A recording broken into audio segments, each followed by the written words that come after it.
फुले यांनी जी मुलींची शाळा सुरू केली त्याची ज्ञानोदय नावाच्या वृत्तपत्रात त्या ठिकाणी बातमी देखील आलेली होती.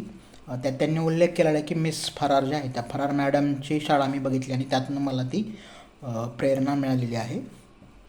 परंतु मुलींना शाळेत पाठवायला बरेचसे लोक तयार नाही. त्यासाठी पण फुल्यांनी बरेचसे प्रयत्न केलेत आणि ब्राह्मणेतर जातीमधून पण काही शिक्षक त्यांनी किंवा त्यांच्या ट्रेनिंगसाठी काय करता येईल त्याचे पण त्यासाठी फुले यांनी प्रयत्न केले होते.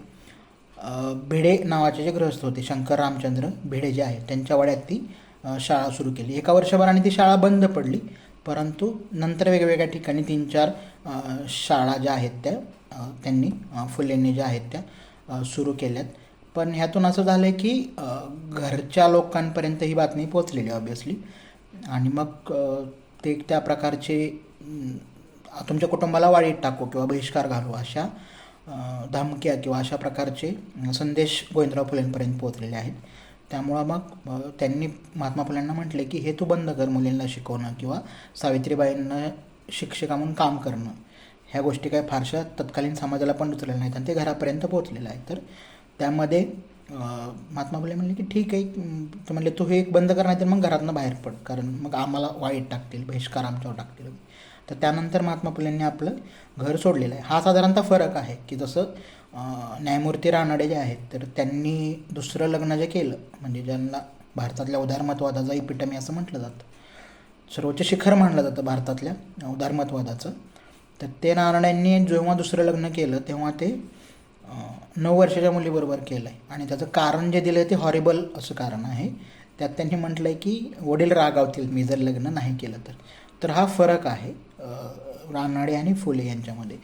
फुलेंबद्दल हे कायम म्हटलं जातं की गॅप 0 आहे तुमच्या जी काही तुम्ही बोलताय आणि तुमचं जे कृती आहे यामधला जो आहे तो की बोले तैसा चाले ह्यातला जो गॅप आहे तो सगळ्या बऱ्याच समाज सुधारकांमध्ये दिसून येतो पर्सनल स्पेसमध्ये जेव्हा काही. फक्त फुले एकमेव व्यक्तिमत्व असं आहे सावित्रीबाई फुले आणि महात्मा फुले ज्यांच्यामध्ये हा गॅप 0 आहे की त्यांच्या कृती आणि उक्तीमध्ये काही फरक नाही.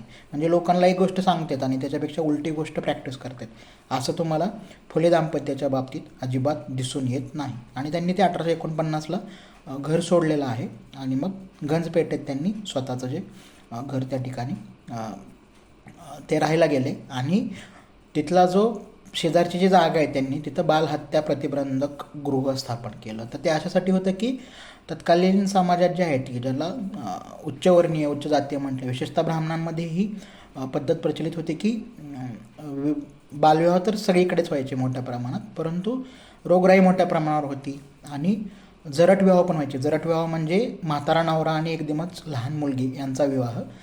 तर अशा केसमध्ये मुली खूप कमी वयात विधवा व्हायच्या आणि मग त्यांना दुसऱ्या विवाहाची परवानगी नव्हती. त्या चांगल्या दिसून येत म्हणून त्यांचे केस भाजरून टाकले जायचे, ज्याला केशवपन करणे असं म्हटलं जायचं. तर ते बंद करावी प्रथा यासाठी फुले यांनी नाभिकांचा संप घडवून आणलेला होता की तुम्ही हे काम बंद करा. तर हे बंद होणार नाही सांगून लोक त्या ठिकाणी ऐकत नाहीत तर मग तुम्ही संपच करा. आणि अशा केसमध्ये बऱ्याचदा असं व्हायचं की कुटुंब मोठी होती, इतर पुरुषांची त्या विधवा स्त्रीवर नजर असायची किंवा तिचं चुकून काही तिनं तिच्या हातून चुकून वर्तन घडलं तर मग त्यातनं ती गरोदर राहिली तर मग त्या मुलांचं काय. तर ती मग अशी अर्भकं बऱ्याचदा उकिरड्यावर फेकली जायची. तर त्यांनी असं हे केलं की ज्यांना कुठल्याही संकटाला सामोरं जावं लागते अशा स्त्रियांनी आमच्या इथं या त्यांनी घराच्या शेजारी बालहत्या प्रतिबंधक गृह स्थापन केलं. तर इथं तुमची व्यवस्थित काळजी घेतली जाईल आणि बाळ तुमचं व्यवस्थित सांभाळलं जाईल असं त्यांनी पत्रक पण त्या ठिकाणी प्रसिद्ध केलं होतं. आणि या अशाच एका काशीबाई नावाच्या ब्राह्मण स्त्रीचा जो मुलगा होता त्याचा फुले यांनी सांभाळ केला. त्याचं नाव यशवंत, त्याला आपला मुलगा मानलं. आपली जी सगळी संपत्ती होती ती देखील त्यांनी यशवंतच्या नावावर केली होती.